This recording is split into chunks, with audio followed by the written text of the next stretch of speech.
All right, we're back with day 2, 24 hours after we did our initial tapping, and now it's time to collect. My son and I have gathered up 6 of the 8 buckets that we have, and in 24 hours, 5 of the 6 buckets produced. One of them is a very dry tree, and we're not quite sure why. It didn't really produce much sap at all. But the other 5 buckets that we've gathered so far have produced about 26 to 28 liters of sap, which is actually phenomenal. We've got the 2 buckets that you saw in the video that we made yesterday left to gather. So let's have a look at what we have inside. So we come up to the bucket, and we're gonna look at the bucket, and there you can see the bucket is about 2/3 full. So I'm assuming, I think if I recall, these are 2-gallon buckets, not 3-gallon buckets. So you're talking probably about 6 liters of sap, maybe more. We'll find out more. So we dumped them all into like a 5-gallon pail or almost a 20-liter pail. They don't stay in that very long at all. I'll start the boiling process very soon. I just need to run out and get some propane and get the boil going. So we'll just pour it in here just for storage and transport. And there you go. That's 1 done. We can come and check. It's still going. You can still see the flow it's not let up. So at nighttime it slowed down to almost nothing, but because the day is warm again, it's going at it again. You'll also notice, unfortunately, the side of the tree is wet, which means we have a little bit of leak around our tap, but not actually. I'm looking at it now. It's not too bad. So you are losing a little bit of sap every time you have a leak, but it's not too bad. This bucket, also very full. There's some flecks of bark and whatever, but that all gets filtered out anyway. No big deal. Doesn't stay in there long. We filter before we boil. We filter midway through boil. We filter after boil. Actually, midway we don't filter very often unless it's like absolutely horrific, and that's more late in the season. But we get the big chunks out like that you saw, and then you go with a finer, like an Orlon or wool filter, and it takes out a lot of the sediment and minerals that you don't want in there. But yeah, so we've gathered, what did I say we had? About 26 to 28. We've probably got another 10 to 12 in there. So it's a great start. We're probably getting close to 40 liters of sap, which equals 1 liter of finished syrup when we're done. So in 24 hours, if I could get 40 liters of sap every 24 hours, I would be done. I'd be happy with anywhere from like 8 liters of 6 liters of maple syrup finished. A great year would be 10 or 12 liters of maple syrup. I think the most I've ever had was like 14, but that was just a wild season. But yeah, I've got to go out and get some propane, and we'll get the boiling going, probably within another hour or 2.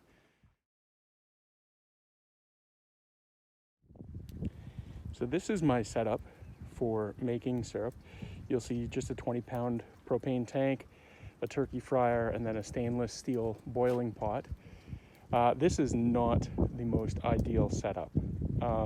You'll see that the pot has, X amount of surface area. Here's my hand, so you can sort of get a perspective of how much surface area there is. But the problem is, you want to maximize your surface area and minimize your boiling depth.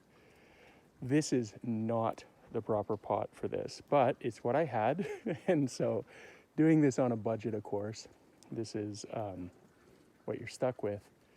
The reason why is when you're boiling liquid, you've got to heat up the entire water column. And so if you can have a shallow water column, shallow depth, and huge surface area, it gives more surface to evaporate off of, plus less energy to go in to heat up the whole column. So again, this is not the greatest setup for what I need to do, but like I said, you sort of work with what you got. The fryer cost me no money. It was a gift from my father. He had it and wasn't using it anymore. I think the pot I may have gotten for like $20 or $30 Canadian. In fact, I have 2 of them, because at one point I was running 2 turkey boilers or turkey burners, outdoor deep fryers, whatever you want to call them. And I found that the second one was going through propane at a faster rate, too fast of a rate. So I've cut it down to 1 unless I'm absolutely swamped with sap. That's not the case yet, but anyway. So we'll fill this bucket up, we'll get it lit, we'll get the burner lit, and then we'll go from there. All right, so we have the flame going. You can see it there, ready to do its job. It's got that, there's a stainless steel wind barrier around the outside, which is good. When it gets too windy, you lose a lot of heat. What I can end up doing, and I've done it in the past, is you see the snow that's around. What I sometimes do is I'll make a wall, maybe 3-4 feet high, around my burner to serve as a wind block, basically. I'm at the edge of my house right now. My house is behind me, and so that blocks the wind from one direction, and then I can sort of block out some of the wind from other directions. We've got our bucket here, or a pot full of sap. You'll see the bubbles on top. That's just because I poured it. We'll get that on the burner, and it'll take maybe 20 to 30 minutes for it to get up to a boil because of the depth. Now, some of you are saying, well, why don't you run shallower depth? Well, that woodpecker is going crazy. Some of you may say, I don't know if you can hear that. Holy cow, that is a super loud woodpecker. I don't run it at a shallower depth, partly because I'm lazy and I don't want to keep coming back out and filling it every 20 minutes to half an hour. I like to let it run for 2 or 3 hours without having to come back out. So if I fill it to a deeper depth, I can get a little bit of, I'm not always, not always getting dressed and going outside and then coming back and topping up the pot. So again, I'm sure there are ways that I could be slightly more efficient in terms of usage of propane and fuel. But right now, that's the last time you're going to see that sap as a clear water-like liquid. You could drink this theoretically. You'd want to boil it first though. When I was a kid, we used to drink it right out of the bucket from the tree. But I've since been told that's not the greatest idea because there can be some bacteria that can cause some gut problems.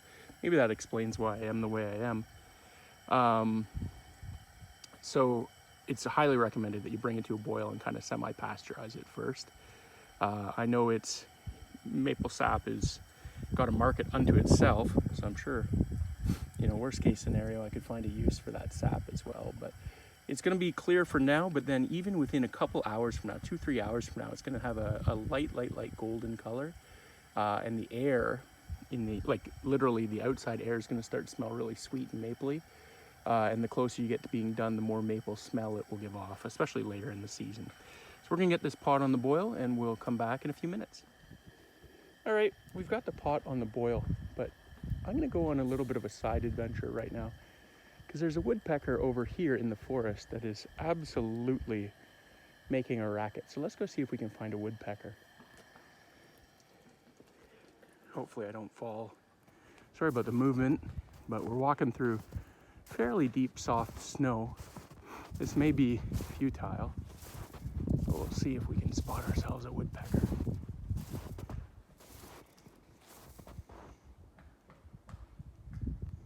Hope you can hear it. It's up in here somewhere. We'll have a look. We'll have a look.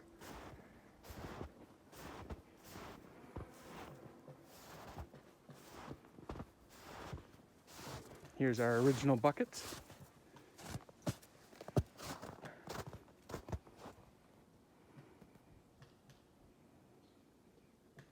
Oh, I see it up there. It's going to be difficult to see. Let's see if we can zoom in on it. Right in there, you might be able to see a moving head once in a while.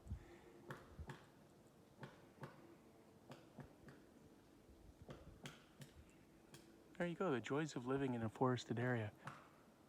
I know I'm super zoomed, so any shake I make, I apologize for. I wonder if I can get a better angle.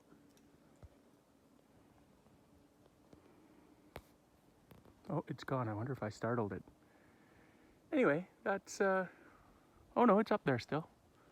Let's see if we can get back in there.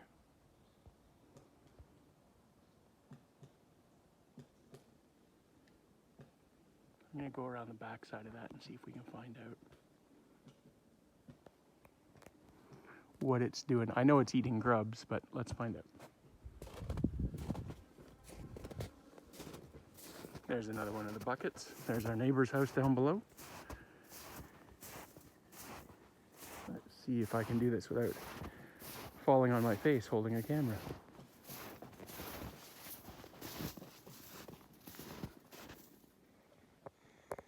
Oh, there it is. Let's get a better angle.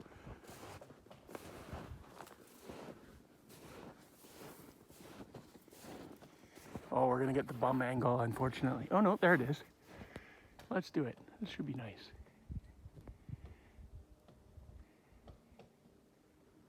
Where is it? Where are you, little one? There you are. It's really dark. It's hard to see. But that is a huge, huge bird.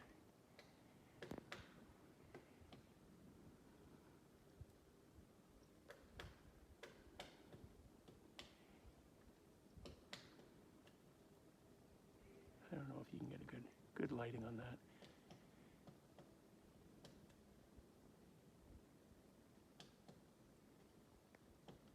That tree that it's pecking on is leaning against another tree that's destined to fall soon too. Both of them are poplar, which are kind of scrubby kind of trees, and they fill up with grubs. And that is delicious. That's a buffet for that woodpecker up there. All right, just wanted to give you one last video for the day. This is not going to be a long section. This is the boil after about an hour, actually about 50 minutes. And the sun is going down. I'm not sure if the color will be picked up in here. You can sort of see into the pot a little bit. You're going to see foam over here. That's normal, that's natural. Usually you get a skimmer. You can, like commercial manufacturers will have like anti-foaming agents that they put in, which always makes me a little leery about what that actually is. I usually just get a little ladle and skim it off and fling it onto the snow. It's kind of redundant, useless garbage. And actually the nice part is sometimes it acts as a filter. But you'll notice if you look down in, it's difficult to tell because of the steam and the bubbles, but you'll notice that the sap is no longer clear. It is starting to become a golden color. It is really belching out the steam, which is exactly what you want to have happen. Our levels are starting to drop. So you'll notice, like, I don't know if you can see it, the lighting is not great, but the level in the pot is about an inch down from where we started probably an hour ago, or just under an hour ago. My hope is to let this boil into the evening, and then I will shut off the apparatus and let the sap cool down, and then around, well, before I go to bed, I'll bring it into the garage to protect it from any elements or animals, although it's never really been disturbed before, and we're not expecting any snow or rain, but it would be a shame to have it rain in there and add more water to something that I've already started to concentrate. So we're well on our way. I gathered enough sap today to make almost a liter of syrup, about 900 milliliters of finished syrup. We're a long, long way from that, you can see, but the process has begun, and this will probably be the last video for a little while until we get to a point where we begin filtering it, finishing it off indoors on the stove. We do all the boiling outside to get all this humidity out. You don't want this in your house. If you have wallpaper, it will peel the wallpaper. If you have paint, it can damage the paint. So you try to get rid of all the humidity that you can outside. The problem with using a big burner like this, or even in commercial processes with evaporators, is it's difficult to finish in something that has high heat. You want something with a little bit more adjustable heat. So what I do is I bring it into the house. When, let's say I'm going to render out a liter of syrup, I'll bring it in when I've got about 2 liters or maybe 1.5 liters if I'm super daring of syrup left to go, and I'll finish it in the house. There's different instruments you can use to measure the readiness of syrup that we'll talk about in a future video. But right now we've got a long way to go. if I trucked on through the night, I'm sure I could get close to finished. But it also becomes kind of tedious to finish small batches all at once. It's nice to have probably at least 2.5 to 3 liters to finish off all at once for filtration and finishing and boiling and bottling and all that kind of stuff. So for now, we're just going to let this boil, and I'll get back to you in a couple days when I've amassed a bit more quantity, and then we'll go on to filtering, finishing and filtering, and then eventually just enjoying the finished product. All right, thank you very much. See you in a bit.